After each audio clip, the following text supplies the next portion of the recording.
Hi മക്കളെ, നമസ്കാരം.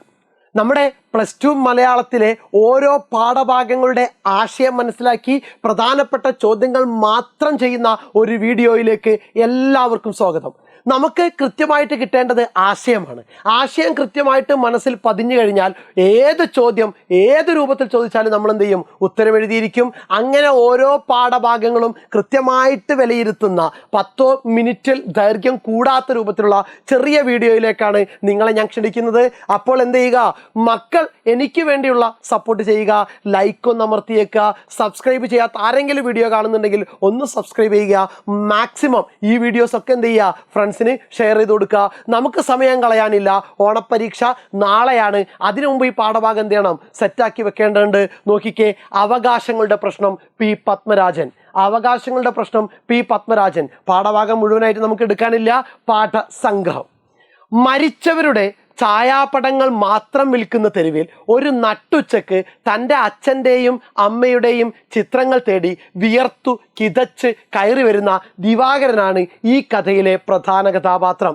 മരിച്ചവരുടെ ഛായാപടങ്ങൾ മാത്രം വിൽക്കുന്ന തെരുവിൽ ഒരു നട്ടുച്ചക്ക് തൻ്റെ അച്ഛൻ്റെയും അമ്മയുടെയും ചിത്രങ്ങൾ തേടി വിയർത്ത് കിതച്ച് കയറി വരുന്ന ദിവാകരനാണ് ഇതിലെ പ്രധാന കഥാപാത്രം. തെരുവിൻ്റെ ഇരുവശവും വൈദ്യുത ദീപാലങ്കാരങ്ങളാൽ മിനുങ്ങി നിൽക്കുന്ന കടകളിലെ 10,000-കണക്കിനുള്ള ചിത്രങ്ങളിൽ താൻ അന്വേഷിക്കുന്ന പടമുണ്ടോ എന്ന് അദ്ദേഹം പരതുന്നു.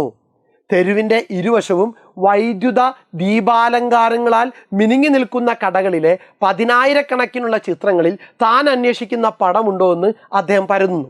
സന്ധ്യക്ക് 16ാമത്തെ കടയിൽ നിന്നും വെറും കൈയുമായി ദിവാകരൻ ഇറങ്ങി. ഗൃഹാതുരമായ അന്വേഷണം വീണ്ടും തുടർന്നു. രാത്രി കനക്കുകയും ഒരു ഭയം അയാളിൽ നിരുത്സാഹം ജനിപ്പിക്കുകയും ചെയ്തു. ബന്ധുക്കളുടെ ചിത്രം തിരഞ്ഞ് പകച്ചു നിൽക്കെ 2 കൊച്ചുകുട്ടികൾ ചൊടിയുള്ള കാലടി ശബ്ദത്തോടെ ആ കടയിലേക്ക് കയറി വരികയും ഭിത്തിയിൽ ചാരി നിന്നിരുന്ന ദിവാകരനെ വലിയൊരു കടലാസ് കൂട്ടിൽ പൊതിഞ്ഞ് വാങ്ങുകയും ചെയ്തു. അപ്പോൾ പുറത്തു തെരുവിൽ വെളുപ്പാൻ കാലമാകുന്നത് ദിവാകരൻ കണ്ടു. സെറ്റാണല്ലോ, സെറ്റ്. ഫസ്റ്റ് ക്വസ്റ്റ്യൻ നോക്കിക്കേ. വീണ്ടും ഒറ്റ ക്വസ്റ്റ്യൻ ചെയ്യുന്നുള്ളൂ നമ്മൾ ഇതിനകത്ത്. വീണ്ടും 2-3 കടകൾ കൂടി പിന്നിട്ട് കഴിഞ്ഞപ്പോഴാണ് ആ വെളിച്ചത്തിനു പിന്നിൽ ഒരു ചതിവുണ്ടെന്ന് ദിവാകരന് മനസ്സിലായത്. വിപണിയുടെ ഏതെല്ലാം തന്ത്രങ്ങളാണ് ഈ വരികളിലൂടെ വ്യക്തമാകുന്നത്? ഒരു കുറിപ്പ് തയ്യാറാക്കുക. വീണ്ടും 2-3 കടകൾ കൂടി പിന്നിട്ട് കഴിഞ്ഞപ്പോഴാണ് ആ വെളിച്ചത്തിനു പിന്നിൽ ഒരു ചതിവുണ്ടെന്ന് ദിവാകരന് മനസ്സിലായത്. വിപണിയുടെ ഏതെല്ലാം തന്ത്രങ്ങളാണ് ഈ വരികളിലൂടെ വ്യക്തമാകുന്നത്? ഒരു കുറിപ്പ് തയ്യാറാക്കുക. നോക്കുക, ഉത്തരം നോക്കുക.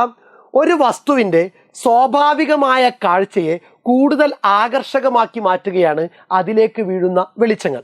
ഇത്തരം ഭ്രമാത്മകമായ വെളിച്ചങ്ങൾ ആ വസ്തുവിൻ്റെ യഥാർത്ഥ രൂപത്തെ തമസ്കരിക്കുന്നുമുണ്ട്.